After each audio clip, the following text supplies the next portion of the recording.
Con un corazón ya preparado, vamos a pasar a la proclamación de la palabra. Vamos a buscar nuevamente en nuestras sagradas escrituras.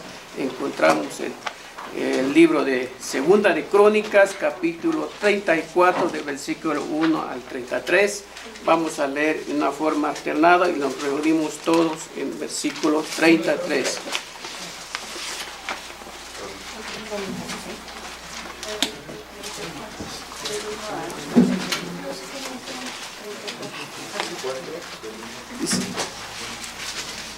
Segunda de Crónicas, capítulo 34, del 1 al 33. Dice así, hermanos: de 8 años era Josías cuando comenzó a reinar y 31 años reinó en Jerusalén. Este hizo lo recto ante los ojos de Jehová y anduvo en los caminos de David su padre, sin apartarse a la derecha ni a la izquierda. A los 8 años de reinado, siendo aún muchacho, comenzó a buscar a Dios de David, su padre.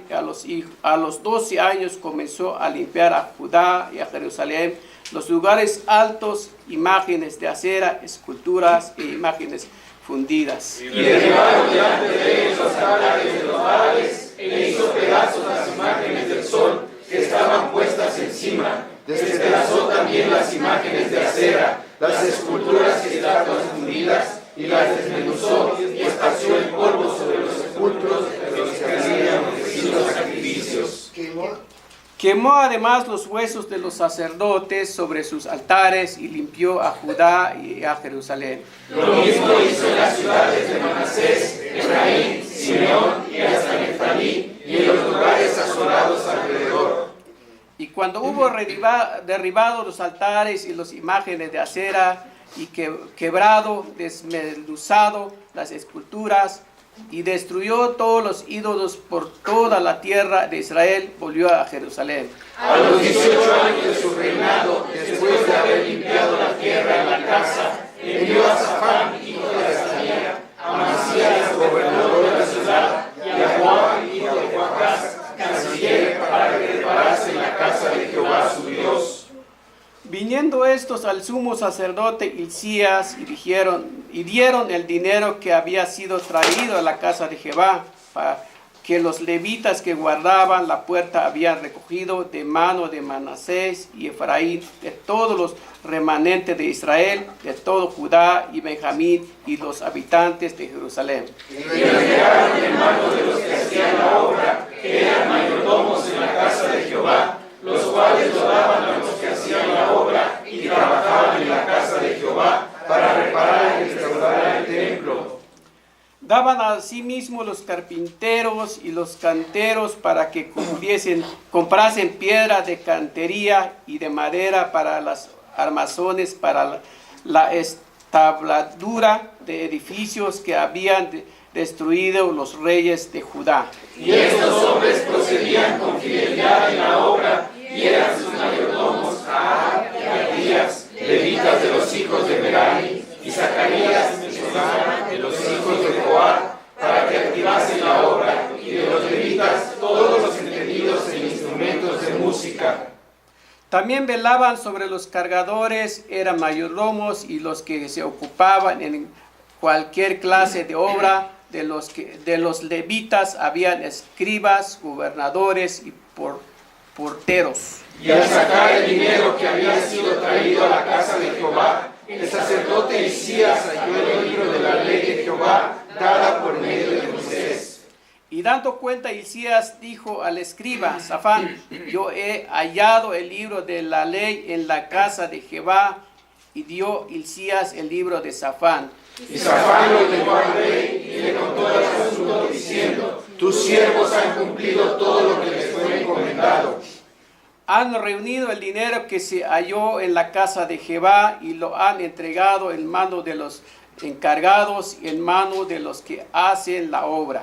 Además de esto, declaró el escriba Safán al rey diciendo: el sacerdote Hilcías me dio un libro, y leyó Safán en él delante del rey. Y luego el rey oyó las palabras de ley, rasgó sus vestidos. Y mandó a Hilcías y a Hicam, hijo de Safán, y a Adón, hijo de Benaías, y a Safán, escriba, y a Asías, siervo del rey, diciendo: Andad, consultad a Jehová por mí, por lo que el remanente de Israel y de Judá, acerca de las palabras del libro que se ha hallado, porque grande es la ira de Jehová que ha caído sobre nosotros, por cuanto nuestros padres no guardaron la palabra de Jehová, para hacer conforme todo lo que está escrito en este libro. Entonces Hilcías y los del rey fueron a una profetisa, mujer de Salum, hijo de Tipa, hijo de Aras, guarda de las vestiduras, la cual moraba en Jerusalén, en el segundo año, y le dijeron las palabras antes dichas. Y ella respondió: Jehová Dios de Israel ha dicho así: decid al varón que os ha enviado a mí, así ha dicho Jehová. He aquí yo traigo mal sobre este lugar y sobre los moradores de él todas las maldiciones que están escritas en el libro que leyeron delante del rey de Judá. Por cuanto me han dejado y han ofrecido sacrificio de dioses ajenos, provocándome a ira a todas las obras de sus manos, por tanto derramaré mi ira sobre este lugar y no se apagará. Mas el rey de Judá que os ha enviado a consultar a Jehová, así le diréis: Jehová, el Dios de Israel, ha dicho así, por cuanto oíste las palabras del libro y tu corazón se conmovió y te humillaste delante de Dios al oír sus palabras sobre este lugar, sobre sus moradores, y te humillaste delante de mí, rasgaste tus vestidos y lloraste en mi presencia. Yo también te he oído, dice Jehová. He aquí que yo te recogeré con tus padres, y serás recogido en tu sepulcro en paz, y tus ojos no verán todo el mal que yo traigo sobre este lugar y sobre los moradores de él. Y ellos refirieron al rey la respuesta. Entonces el rey envió y reunió todos los ancianos de Judá y de Jerusalén. Y subió el rey a la casa de Jehová, y con él todos los varones de Judá y los moradores de Jerusalén, los sacerdotes, los levitas y todo el pueblo, desde el mayor hasta el más pequeño, y leyó a oídos de ellos todas las palabras del libro del pacto que había sido hallado en la casa de Jehová. Y estando el rey de pie en su sitio, hizo delante de Jehová pacto de caminar en pos de Jehová y guardar sus mandamientos, sus testimonios, sus estatutos, con todo su corazón y con todo su alma, poniendo por obras las palabras del pacto que estaban escritas en aquel libro. E hizo que se olvidaran de ellos todos los que estaban en Jerusalén y en Benjamín, y los moradores de Jerusalén hicieron conforme al pacto de Dios, el Dios de sus padres, y quitó Josías todas las abominaciones de toda la tierra de los hijos de Israel, e hizo que todos los que se hallaban en Israel sirviesen a Jehová su Dios, no se apartaron del pos de Jehová, el Dios de sus padres, todo el tiempo que él vivió. Amén. Respondemos, hermanos, con el himno número 32. Dios ha dado promesa. Dios nos ha dado promesa. Himno número 32.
todos atentos en la palabra republicación en esta tarde que predica el hermano presbítero José M. Velázquez. El mensaje es el sacramento del pacto.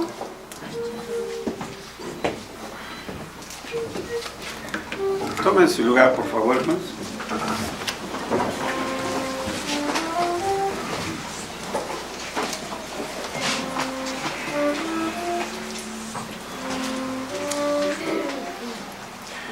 Vamos a buscar en Génesis 17, que es donde partimos el estudio del pacto, y de ahí hemos recorrido las escrituras a hablar de la validez escritural de este término del pacto. Génesis capítulo 17, y quisiera que fijen su atención en los versículos 10 y 11. De este capítulo 17 de Génesis vamos a leer todos al unísono entonces estos dos versículos. La escritura dice de esta manera, leamos: Este es mi pacto que guardaréis entre mí y vosotros y tu descendencia después de ti. Será circuncidado todo varón de entre vosotros. Circuncidaréis pues la carne de vuestro prepucio, y será por señal del pacto entre mí y vosotros. Amén. Vamos a orar. Nuestro Dios, nuestro Rey y nuestro Padre, una vez más estamos congregados en este lugar que tú has consagrado para convocar a tu pueblo y que reunidos como una sola familia proclamemos tu gloriosa majestad. Gracias te damos, Señor, porque desde este lugar tu poderoso evangelio también es, Señor, proclamado. Pero también desde este lugar tu pueblo es instruido por la exposición de tu palabra. Por ello, en este momento una vez más invocamos la dulce promesa de nuestro Señor Jesucristo, la presencia y la dirección de tu Espíritu Santo, para que Él nos guíe a toda verdad, Él nos enseñe todas las cosas y aprendamos a vivir según tu voluntad. Te pedimos pues que tu Espíritu y tu palabra, Señor, toquen nuestros corazones de tal manera que nuestras vidas sean trastocadas. Podamos ver el sentido, Señor, de nuestro quehacer. Podamos ver la dirección y el rumbo que debe de tomar también nuestro quehacer cotidiano. Te lo rogamos en el nombre de nuestro Señor Jesucristo. Amén. Amén. Bien, entonces ha sido anunciado el tema, el sacramento del pacto. Esta palabra como tal no la encontramos en la Escritura, pero en el transcurso de la historia, este fue el significado que se le daba a este término del pacto. Naturalmente que necesitaríamos un capítulo aparte para poder extendernos un poquito en cuanto al entendimiento del término, del concepto del pacto. No es la situación ahora, en su momento también por supuesto que lo haremos. Sin embargo, quiero citar 3 o 4 maneras en las que a lo largo de la historia este término sacramento se ha venido usando. En un principio, el término sacramento era usado para indicar la suma de dinero depositada como caución en los procesos civiles y que satisfacía como multa para quien perdía el juicio. O sea, ambos presentaban las dos. No sé si esto sea equivalente a una fianza actualmente hoy, pero ambos, el demandado y el demandador, si existe, depositaban una cantidad. Al final el que triunfaba, el que salía ganador, se llevaba entonces las dos partes, las de él y la del otro. Esta fue, por cierto, una de las anécdotas en la vida de Juan Calvino. Cuando Miguel de Servet fue arrestado, y entonces Servet demandó que a su demandante, por cierto él no fue, Juan Calvino, le confiscaran todos sus bienes, puesto que él estaba seguro de ganar el juicio, para que entonces todas las propiedades de Juan Calvino pasaran a ser de Miguel de Servet. Dicen los escritores que a este punto el Consejo Mayor, o sea la asamblea, se rieron, porque en estos términos decía, porque Calvino era desesperadamente pobre. Lo único que tenía Calvino suyo de él eran los libros. La cama era prestada, la cocina era prestada, todo era prestado. Así que se imaginan, bueno, esta es una ilustración de cómo se usaba entonces en esa época esta palabra sacramento. También en el argot militar, que fue otra etapa, por ejemplo los romanos, el sacramento era el juramento de fidelidad. Han escuchado, por ejemplo, los conscriptos, ¿verdad? ¿Cuándo es? El 5 de mayo, ¿verdad? El 5 de mayo cuando prestan su juramento. Eso también tenía entonces el indicativo de un sacramento. También tenía otra alusión. El sacramento era un juramento solemne entre dos o más partes. Y a la vez este sacramento era un sello visible que atestiguaba un compromiso, como vamos a ver en algunos textos más adelante. Pero en fin, el uso que la iglesia a lo largo de su historia le ha venido dando es el siguiente. Un sacramento es un signo visible de una gracia invisible. No vemos la sangre de Cristo, pero vemos entonces ese signo visible, el vino. No vemos el cuerpo de Cristo, ni partido, pero vemos el pedazo de pan que nos es dado. Entonces ahí está la idea de un signo visible de una gracia invisible. Los padres de la iglesia lo empezaron a usar a partir de la palabra neotestamentaria, misterio. Y entonces esta palabra que sí encontramos en el Nuevo Testamento empezó a traducirse como sacramento. Pero aquí en Génesis 17, estos dos versículos que hemos leído, vemos que la señal del pacto, que también había una señal del pacto. Si leemos con cuidado, el Señor se está dirigiendo a Abraham y le dice, este es mi pacto, que guardaréis entre mí y vosotros, y tu descendencia después de ti. Será circuncidado todo varón de entre vosotros.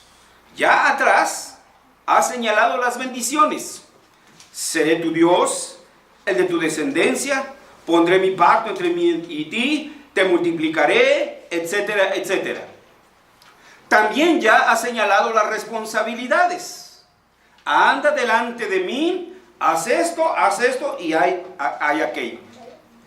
Como señal de ese compromiso de Dios para con Abraham y de Abraham en señal de obediencia para con Dios, entonces le dio una señal: será circuncidado todo varón de entre vosotros. A partir de allí, aquí hay un mandato, la circuncisión. Pero ahora miremos el versículo 11, la puntualidad del significado que le da a esta palabra circuncisión. Circuncidaréis pues la carne de vuestro prepucio, y será por señal del pacto entre mí y vosotros. Entonces la circuncisión venía a ser una señal de ese pacto. Por lo tanto, en este contexto, la palabra circuncisión o la circuncisión era el sacramento del pacto. ¿Vamos bien hasta ahí? ¿O me regreso desde el 1, hermanos? Tenemos tiempo, ¿no? Todo el domingo es del Señor. Así que de aquí hasta las 11:59, a las 11:59, lo siento, pero cantamos la doxología y nos vamos, ¿sí? Así que entonces vayamos a cómo es que entendían los patriarcas la circuncisión como señal del pacto, o como lo hemos mencionado, como el sacramento del pacto. Entonces debemos tener presente que aquellos que entraban en un pacto tomaban un carnero, un novillo o una oveja y lo partían en dos partes. Lo ponían ahí y a continuación, los que ya llegaron a esta página, espero que ya hayan pasado de Génesis 1:1, entonces verán ustedes que llegaba un momento en el que el Señor en forma de fuego pasaba en medio de estas dos partes, ¿sí? Dando su aprobación de esa señal del pacto. ¿Sí lo han visto, hermanos? ¿Sí lo han leído? Sí, ahí está, ahí lo van a encontrar. De la misma manera, entonces Dios pasaba en medio de las partes, con lo que se quería demostrar que si ellos no permanecían fieles al pacto, Dios de la misma manera los cortaría en dos. Ojo, los apóstatas, los traidores, los infieles al pacto en dos. Y ahí puede estar mi hijo, puede estar su hija, pueden estar nuestros nietos, porque Dios es un Dios celoso y nadie se puede burlar de Él. Por eso dice, horrenda cosa es caer en manos del Dios vivo. ¿Qué tenemos que hacer nosotros? Dios de misericordia, Dios de gracia, Dios de poder, ten compasión de mi hijo, abre sus ojos. Y debemos de derramar nuestro corazón y nuestras lágrimas en oración por nuestros hijos, por nuestros nietos, por nuestros sobrinos, por nuestros parientes que han abandonado, que han sido infieles al pacto. Las indicaciones sobre este rito se pueden ver, por ejemplo, en Génesis 15:10. ¿Alguien lo puede leer? Estamos apenas ahí, luego. Y tomó él todo esto y lo partió por la mitad y puso cada mitad una enfrente de la otra, mas no partió las aves. Entonces, miren en el 9, la indicación. Tráeme una becerra de 3 años, y una cabra de 3 años, y un carnero de 3 años, y una tórtola también, y un palomino. ¿Y qué dice? Y lo partió. Y después más adelante sigue diciendo, mas a la caída del sol sobrecogió el sueño a Abraham, y he aquí que el temor de una grande oscuridad cayó sobre él. Entonces Jehová dijo a Abraham, ten por cierto que tu descendencia, etcétera, etcétera. Y entonces veremos ahora en otros pasajes cómo también se hace alusión a esto y de cómo entonces el fuego pasaba en medio de estas partes. En Jeremías también, si me ayudan, 34:15, si alguien lo encuentra y lo puede leer, nos ayuda por favor. Jeremías 34:15. Y vosotros os habíais hoy convertido y hecho lo recto delante de mis ojos, anunciando cada uno libertad a su prójimo, y habíais hecho pacto en mi presencia, en la casa en la cual es invocado mi nombre. Muy bien. ¿Cuál era ese pacto? ¿Y cuál era esa señal? Estos elementos que hemos visto. Y entonces ven ustedes que los holocaustos apuntaban hacia allá.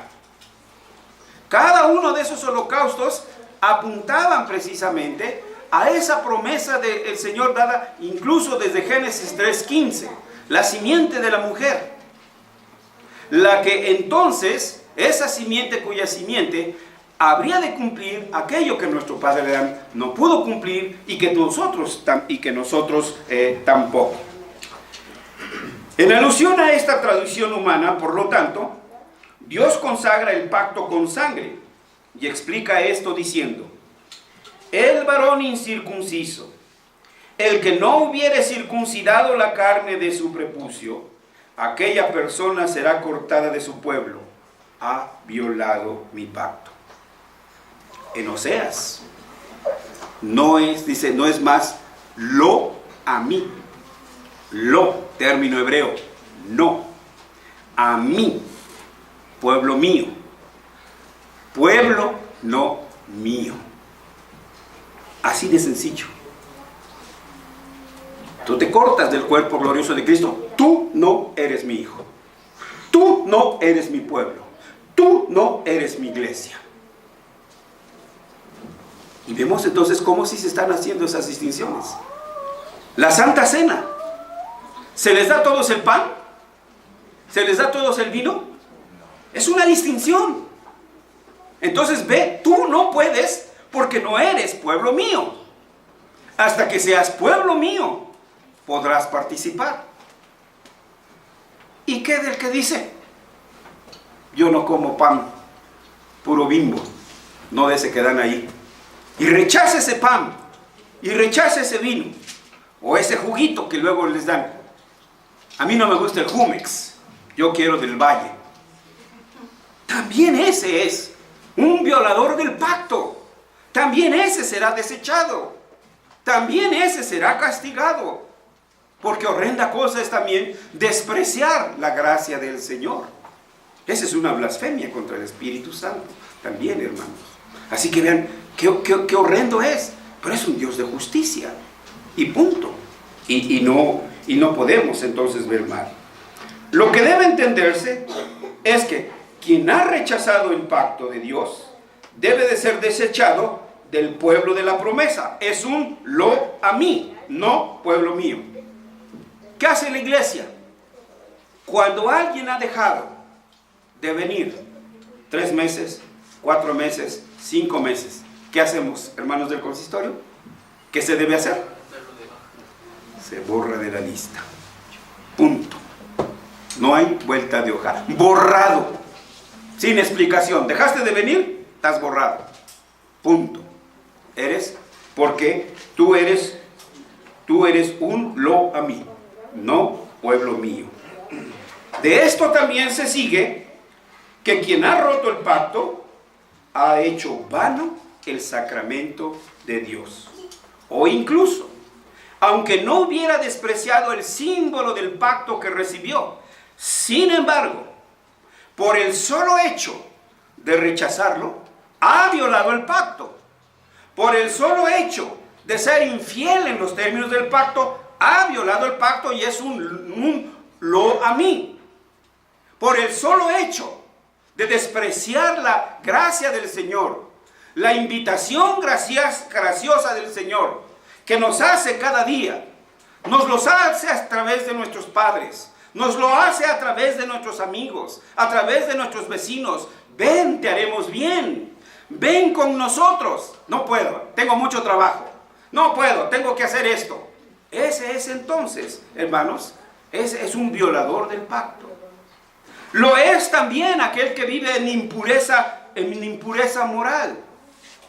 ¿Por qué? Porque ha roto los términos del pacto. Las tablas de la ley, el testimonio del pacto dice: no hurtarás, pero robas. No fornicarás, pero lo haces. No adulterarás, pero lo haces. Entonces esos han sido ¿qué? Violadores del pacto. No se sorprenda o no nos sorprendamos entonces cuando las bendiciones se empiezan a alejar de nosotros. ¿Y por qué me pasa esto? No faltará alguno que hasta se quiera hacer una limpia ahí al mercado de Sonora. Ya no digamos a Catemaco. Esto debe entonces, hermanos, también tener en alta estima estos términos y ver cómo esto también alcanza a nuestros hijos.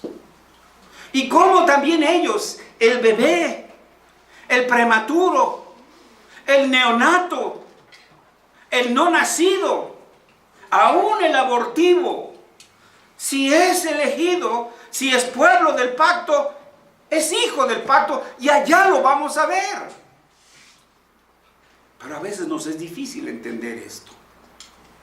Entonces concluimos que los niños que nacen de padres creyentes y que mueren antes de comenzar a vivir, o antes de que puedan ser inscritos en el pueblo de Dios con el símbolo sagrado del pacto, no pueden ser condenados. No lo son. Déjenme explico. Ya los veo juntando por ahí las piedras, ¿no? Para este blasfemo. No, miren.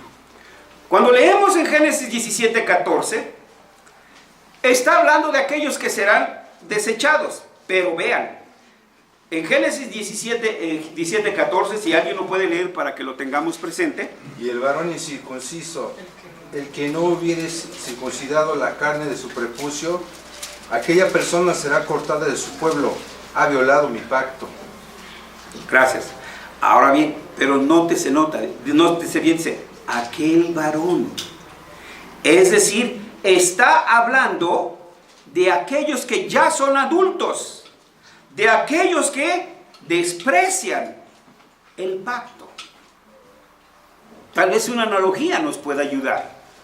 Los médicos saben qué tan importante es la leche materna en los recién nacidos y todos los beneficios que esta leche materna transmite a esos niños.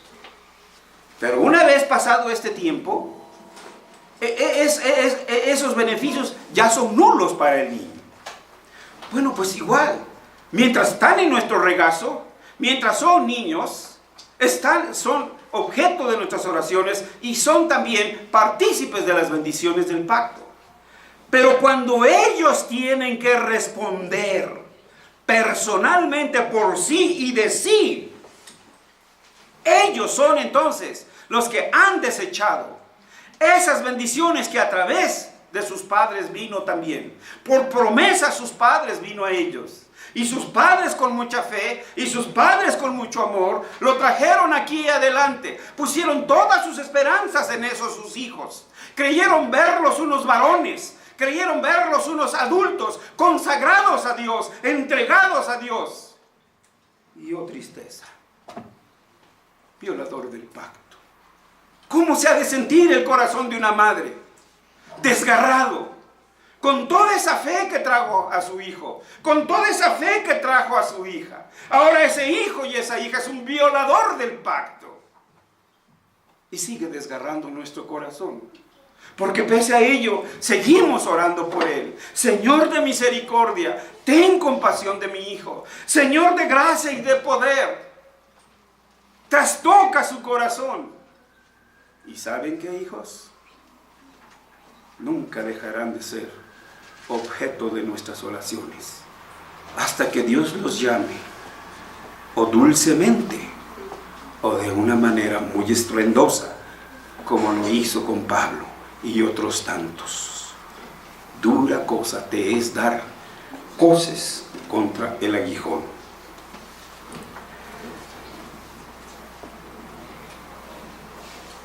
Estableciendo entonces este argumento, el hombre que no ha cortado el prepucio de su carne, esa persona será cortada de su pueblo, ha violado el pacto. También entonces creemos que estos niños deben de ser salvados por la gracia y la misericordia de Dios, de quienes no son juzgados antes de tiempo, como lo serían por aquellos que los juzgan según los ritos de la iglesia. Veamos diríamos un caso práctico. En la antigüedad, el niño que no era circuncidado, o bueno, vamos ahora, el acta de nacimiento. ¿Puede usted delante de la autoridad civil reclamar derechos sin acta de nacimiento? ¿Quién es usted? ¿O el matrimonio? ¿La esposa puede demandar? ¿El esposo puede demandar? No, porque no hay esa señal de ese pacto. ¿Dónde está esa señal de que me amas? ¿Dónde está esa señal de que te amo? Esa es entonces la señal de ese compromiso mutuo. La circuncisión entonces era también eso. Y prácticamente el padre de familia que no circuncidaba a su niño, ¿qué está haciendo? Despreciándolo, sacándolo de las bendiciones. Y eso es en muchos casos que muchos padres sacan a sus hijos. Porque el bautismo es también señal del pacto, como lo veremos adelante. La circuncisión también tiene otro misterio. Por ejemplo, en Hebreos 9:17, el escritor dice: porque el testamento con la muerte se confirma, pues no es válido entre tanto que el testador vive. Dios, sin embargo, es el testador. Entonces es necesario que Dios muera. Pero como Él es inmutable e inmortal, asumió la carne en la descendencia de Abraham. ¿Y tu descendencia? ¿Se acuerdan? ¿Y la descendencia era qué? Cristo. Al asumir la carne, fue Él quien sufrió. Fue Él quien derramó su sangre. Y de esta manera ratificó el testamento. Además, para poder transmitir este misterio a los padres en un modelo visible, quería que los descendientes del mismo Abraham fueran circuncidados, lo que significaba que la verdadera descendencia de Abraham, esto es Cristo el Señor, confirmaría ese pacto con su muerte y con su sangre. ¿Estamos bien hasta ahí? En cuanto a lo que es el sacramento en el Antiguo Testamento. Ahora veamos esto en el Nuevo Testamento. Por esta razón, el mismo Señor Jesús, hablando en el Evangelio de Mateo, dijo: porque esto es mi sangre del nuevo pacto, que por muchos es derramada para remisión de los pecados. Ahora el sacramento no era la circuncisión, ahora era la sangre de Jesús. No era la mera sangre derramada en la circuncisión, sino la sangre de Jesús. También era necesario cambiar el antiguo sacramento e instituir el nuevo. Después que todo ya había sido satisfecho por la muerte de Cristo y que el pacto había sido confirmado, ciertamente aquellos signos que antiguamente presagiaban la futura muerte de Cristo, la muerte de la becerra, la muerte del novillo, la muerte del palomino, la muerte, etc. Todos esos presagiaban la muerte de Cristo. Ahora, esos sacramentos tuvieron que ser cambiados y reemplazados por signos sustitutivos que, con su significado, simbolizaban la finalización de la justificación más perfecta. Esto es lo que atribuimos al misterio del bautismo y al misterio de la Santa Cena. Entonces, vean ustedes el paralelismo. Antiguo Testamento, Pascua, circuncisión. Nuevo Testamento, Pascua, Santa Cena. Circuncisión, bautismo. ¿A los cuántos días era la circuncisión? ¿A los cuántos días el bautismo? Ven, ahí cambiamos. Ahí se parten las aguas. Ahí estamos muy divididos los evangélicos. No, dice, hasta que sea grande y que él confiese a Cristo. Sí, eso es para los adultos. Para aquellos que les llegó el evangelio en la edad adulta.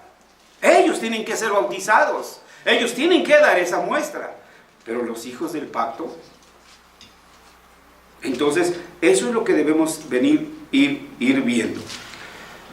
Estos sacramentos, instituidos por Cristo, se convirtieron para el pueblo del Nuevo Testamento en símbolos del pacto y la gracia divina ya confirmados por Cristo. Entonces, en el Antiguo Testamento podemos señalar entonces como sacramentos del pacto la circuncisión y la Pascua. En el Nuevo Testamento, como sacramentos del pacto podemos señalar el bautismo y... Entonces, tú que desprecias la Santa Cena, ve en qué situación estás. Como dirían los papistas, que te agarren confesado. Bueno, entre ellos, no entre nosotros. Nosotros le recordaríamos bíblicamente, horrenda cosa es caer en manos de Dios vivo, ¿sí? Por lo tanto, ahora, la circuncisión significaba no circuncidar el prepucio, sino circuncidar el corazón y servir a Dios en la obediencia de la fe. ¿O no dice esto Pablo a los romanos? Porque no es judío el que es nacido de, sino el que ha sido circuncidado, ¿dónde? En el corazón. Deuteronomio 10:16, Jeremías 4:4 nos llevan a estas conclusiones, entre otros pasajes, por supuesto. Así que la circuncisión fue dada a aquellos que se les ofreció la gracia y el pacto de Dios. No se les dio a los cananitas, no se les dio a los amonitas, no se les dio a ninguna de los demás pueblos que vivían. En su gracia, no porque fuera el mejor, sino de pura gracia, el Señor se lo dio a Israel. Y esta gracia fue dada también a la descendencia de aquellos con quien se hizo el pacto, con Isaac y cada uno de los demás hijos que vinieron. Así entonces, Dios es también el Dios de sus hijos, el Dios de sus niños. También es el Dios de nuestros hijos, también es el Dios de nuestros niños. Porque Él dijo, yo seré tu Dios y el de tu descendencia. ¿Lo creemos o lo dudamos, hermanos? Ahí está el punto. Luego, a través de esa misma circuncisión, el sacramento del pacto, con ello Dios ató a los fieles a sí mismo, ordenándoles que se adhirieran a Él con fe e inocencia. Todo esto es también evidente que todo el pacto estaba contenido en el sacramento del pacto, la circuncisión.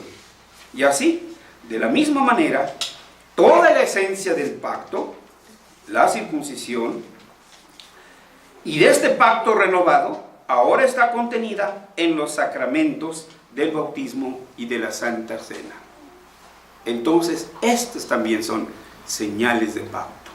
Cada vez que participamos de este pan, cada vez que participamos de este vino, debemos de tener presente que Dios graciosamente está comprometido con nosotros, de puro amor.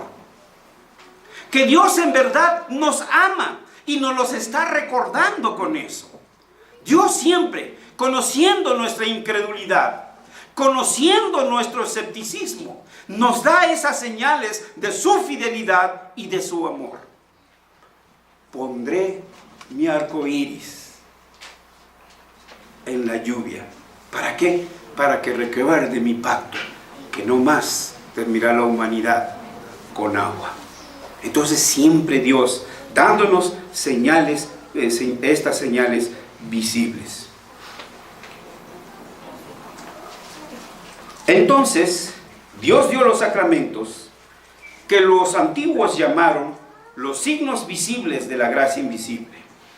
Dio la circuncisión y la Pascua a los antiguos, pero a nosotros, que somos su pueblo, después de que Cristo sufrió, Él, nuestro Redentor, dio como sacramentos el bautismo y la Santa Cena y como señales de este pacto. Ahora bien, ¿qué otras señales nos ha dado? Porque el Señor, la revelación de Dios es siempre progresiva. Siempre nos va dando más y otro poquito más y otro como que nos lo da así por poquito para que no nos empachemos. Bueno, ese término es mío, hermanos. Eso no está en la Escritura. Pero ahora tenemos otros testimonios del pacto. ¿Y cómo despreciamos ese pacto? ¿Cómo despreciamos esos testimonios del pacto? ¿Cuáles son? Bueno, el paso final en la celebración de testamentos y acuerdos es la composición de documentos por escrito. ¿Sí? Por escrito. ¿Te quieres casar conmigo? Por escrito, mamacita. Por escrito, papacito. Por escrito. Los documentos. O sea, los testimonios por escrito. Aún entre familiares o no abogados. Siempre el papelito. Ahí. Bueno, Dios, como que siempre, de veras, es condescendiente con nosotros. Como que sabe que si no vemos papelito no creemos. Al Señor, por supuesto, no le molestó poner por escrito, tanto a los antiguos patriarcas como a nosotros, su compromiso de ese pacto de gracia para con su pueblo. Porque abriendo un espacio en sus corazones, el testimonio de este pacto fue escrito por el dedo de Dios. ¿Les dice algo la montaña de Sinaí? Bueno, hacia allá vamos. Pero a sus descendientes les dio lo que querían. Toda la religión pura de sus padres. Como si pasara de una mano a otra. grabado en las tablas de piedra por Moisés, a los que llamó los mandamientos del pacto. Vean, ahí aparece.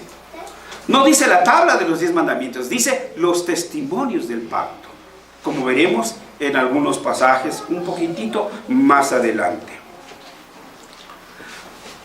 Sin duda que con ese plan, y por esa razón que ya hemos explicado, posteriormente le impuso al propio Moisés, luego a los profetas y también a los apóstoles del Señor el deber de escribir libros completos y justos que hablaran del tema del pacto. En exposiciones anteriores hemos visto cómo desde Génesis hasta Apocalipsis está presente el pacto. Si no lo hemos visto, es que no hemos usado el colirio correspondiente, hermanos, porque el pacto ahí está, y es un tema que brilla por su ausencia en muchos púlpitos cristianos. Se ha cambiado el compromiso del Señor con su pueblo por el salvacionismo individualista. No existen esos términos, hermanos, los he inventado yo, porque es por la salvación individual. Pero quiero recalcar el grado de absolutismo que le hemos dado al individualismo, ¿sí? Al salvacionismo.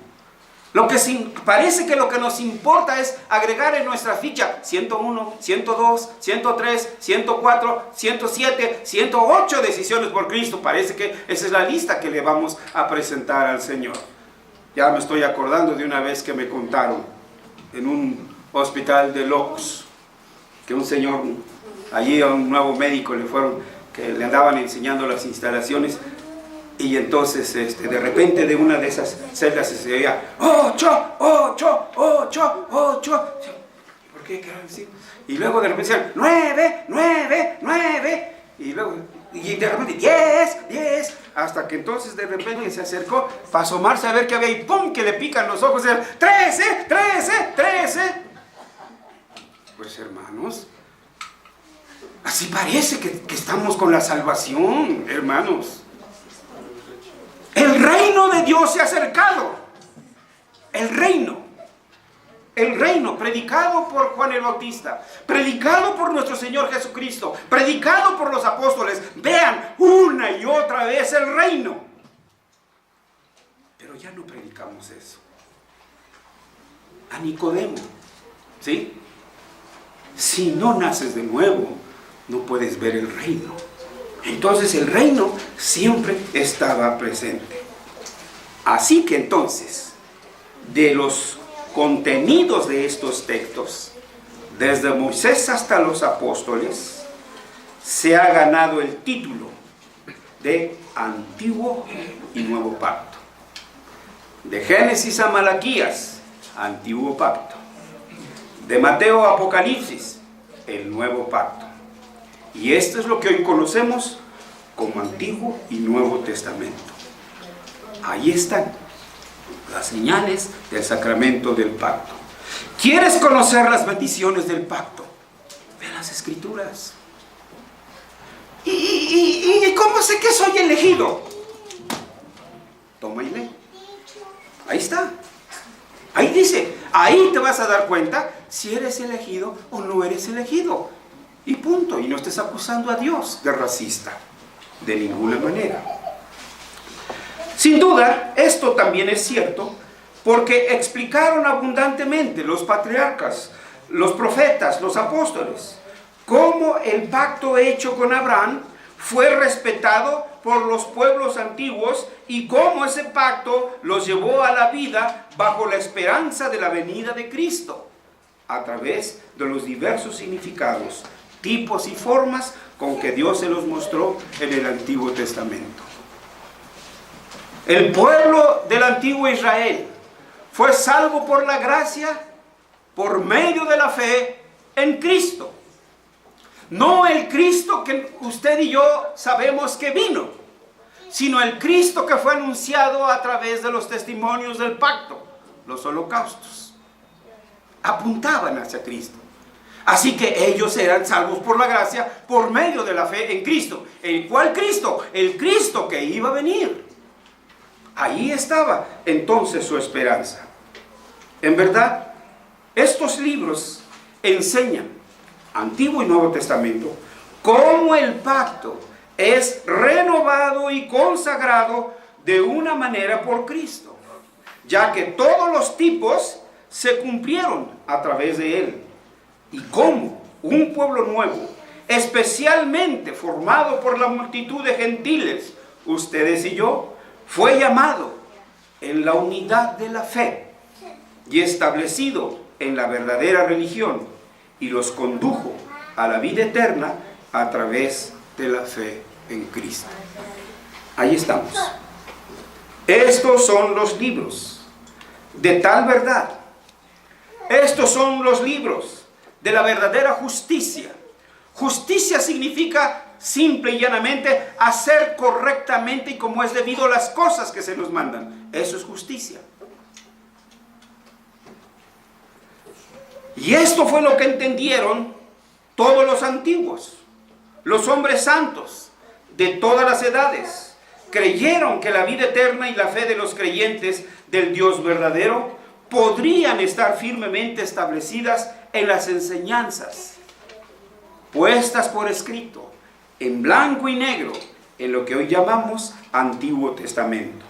Por lo tanto, Isaías dijo: y si os dijeren, preguntad a los encantadores y a los adivinos que susurran hablando, responded, ¿no consultará el pueblo a su Dios?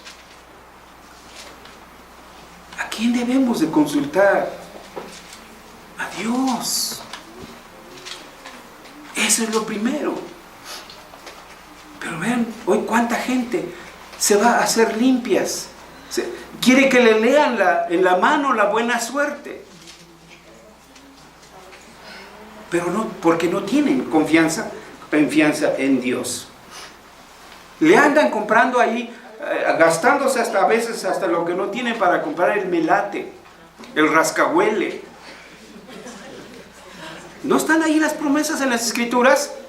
¿No dicen las Escrituras que en todo trabajo hay bendición?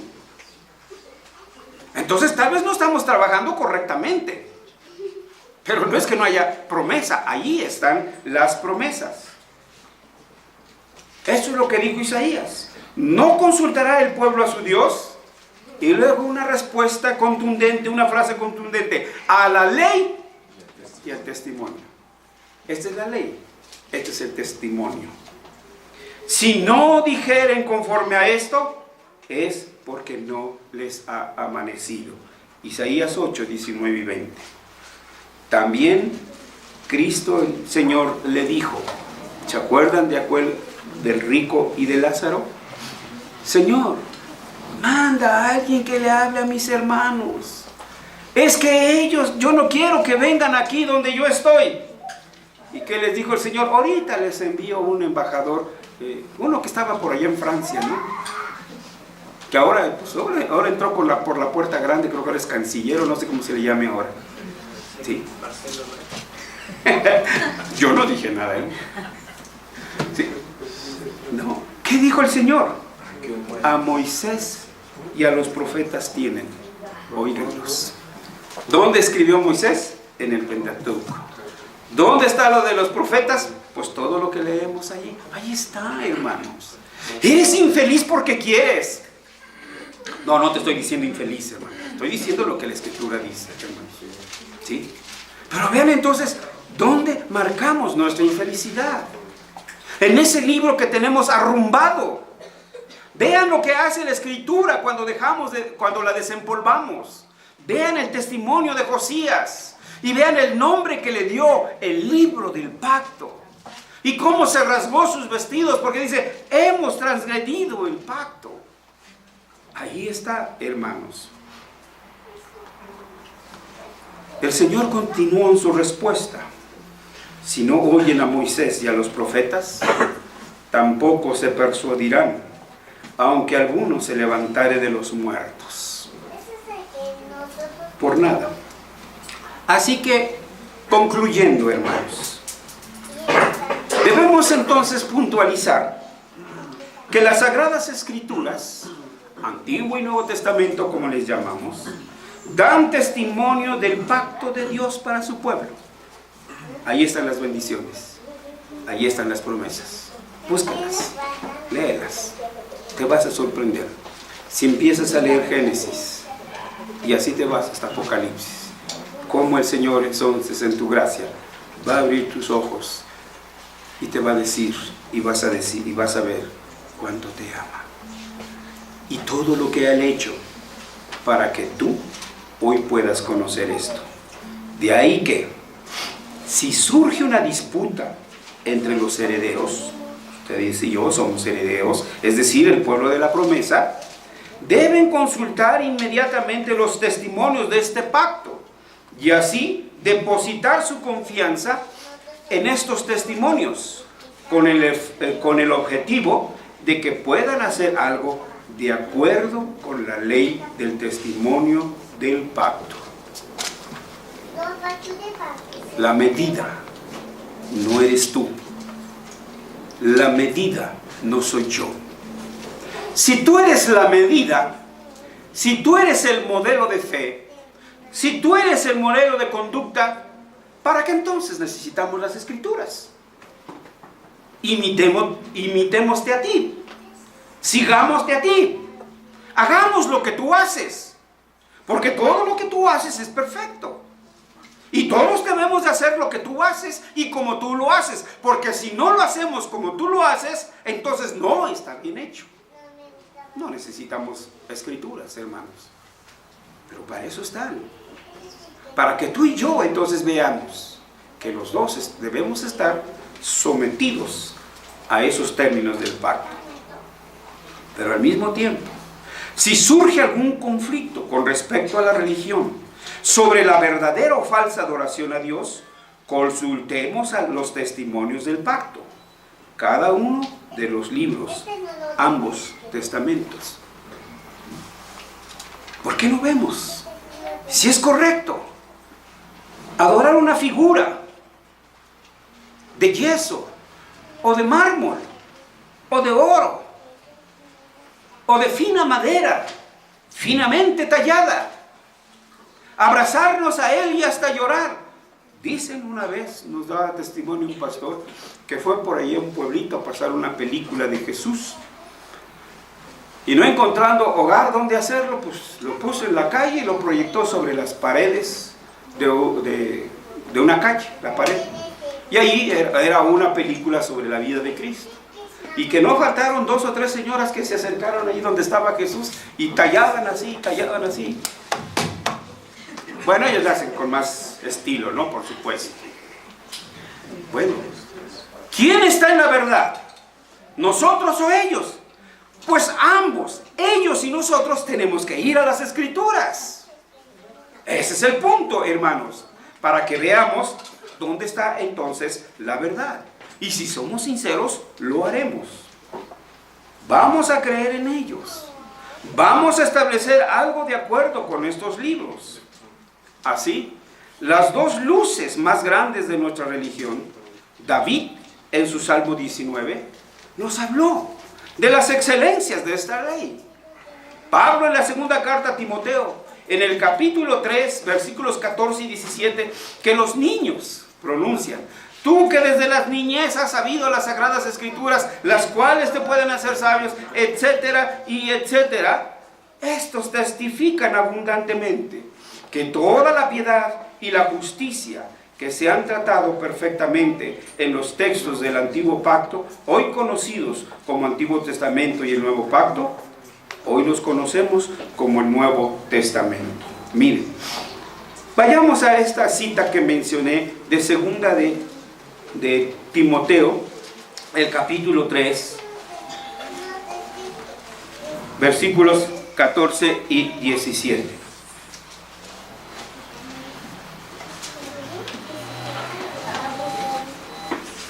El versículo segunda de Timoteo capítulo 3 dice: toda la Escritura,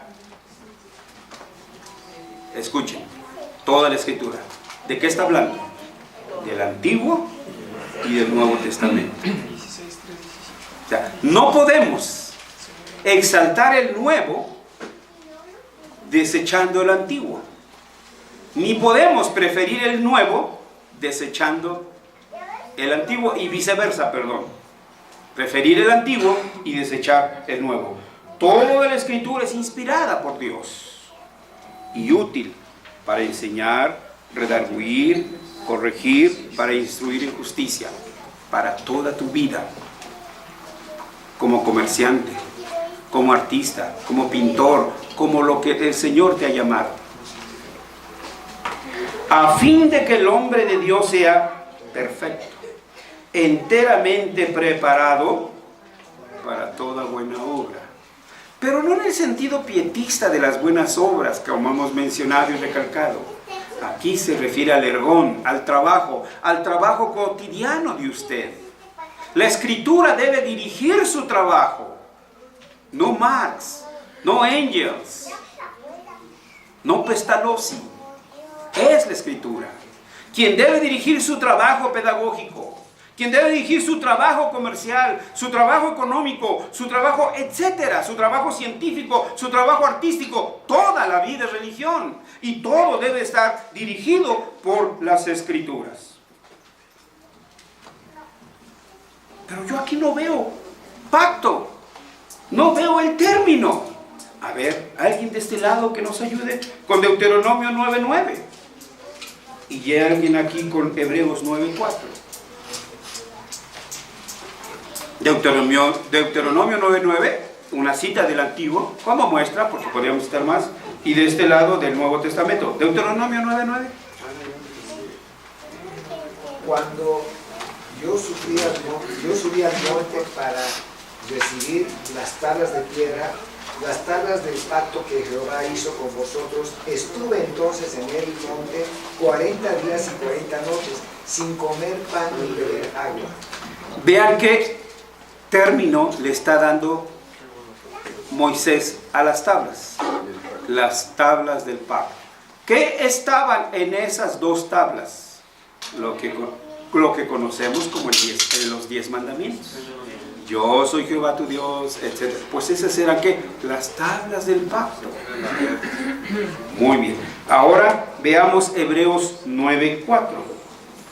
El cual tenía un incensario de oro y el arca del pacto cubierta de oro por todas partes, en la que estaba una urna de oro que contenía el maná, la vara de Aarón que reverdeció y las tablas del pacto.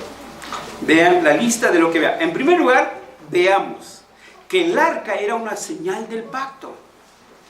El arca en medio del pueblo debería traerle al pueblo siempre a su memoria que Dios es Emmanuel, Dios con nosotros, Dios en medio de su pueblo.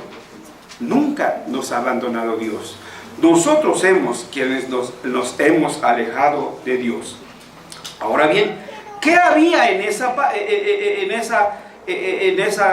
caja, en esa arca? Dice, un incensario de oro. El arca del pacto cubierta de oro por todas partes, en las que estaba una urna de oro que contenía, 1, el maná. 2, la vara de Aarón. No la de José, porque luego se levantó por ahí otra tradición, ¿no? Que la vara de José, no, es la vara de Aarón, que reverdeció, y lo que era conocido hasta ahí, las tablas del pacto. Así que, hermanos, antes de salir de este recinto, después de que el Señor nos ha traído una vez más al entendimiento de su pacto, que Él quiere que conozcamos que es un Dios que nos echa para atrás, que una vez que ha prometido cumplirá. Crea, va a cumplir sus promesas que le hizo a sus padres y que le hizo a usted mismo, respecto de sus hijos, respecto de cada uno por aquellos que usted está orando. Así que el pacto, como también se recordará, debemos entender, no se refiere únicamente al entorno cultico, sino que también nos lleva al mandato cultural. ¿No hablamos ya de eso? ¿De la relación del pacto con el mandato cultural? El oficio del hombre, el reino de Dios. Y por lo tanto, la Escritura, como el libro del pacto, es el principio rector de toda actividad humana, ya sea en la vida cultica, como estamos ahorita, ya sea en la tarea científica, cuando ustedes están en su laboratorio o en su trabajo, o en el arte, si están haciendo teatro o están pintando, o en cualquier otra actividad, como dijo Pablo, pues si coméis o bebéis, o hacéis cualquier otra cosa, hacedlo todo para la gloria de Dios. Ahí está el reto, hermanos. Ahí está el mandamiento. Que Dios en su gracia nos ayude a cubrir también esta parte de nuestra vida religiosa, el reino de Dios en toda su expresión. Vamos a orar, hermanos. Nuestro Dios y nuestro Padre, gracias por abrir nuestros ojos y vernos como en tu compromiso de amor y fidelidad para con tu pueblo nos has dado señales de ese pacto inquebrantable por ti. Nos has dado esos sacramentos, Señor, y nos has dado las Escrituras como las tablas del pacto, para que estemos recordando no solo las bendiciones que tienes para nosotros y para nuestros hijos y para cada uno de nuestros descendientes, sino también nuestra respuesta a las demandas del pacto. Señor, perdónanos porque no hemos llegado a este punto. Trabajamos para Caín, trabajamos para otros muchos, pero no hemos podido llegar a trabajar con nuestros oficios para tu reino. Abre nuestros ojos para que nosotros y las nuevas generaciones traigan todos sus oficios a los pies de Cristo. Oramos, Señor, porque esto se pueda cumplir en Cristo Jesús. Amén.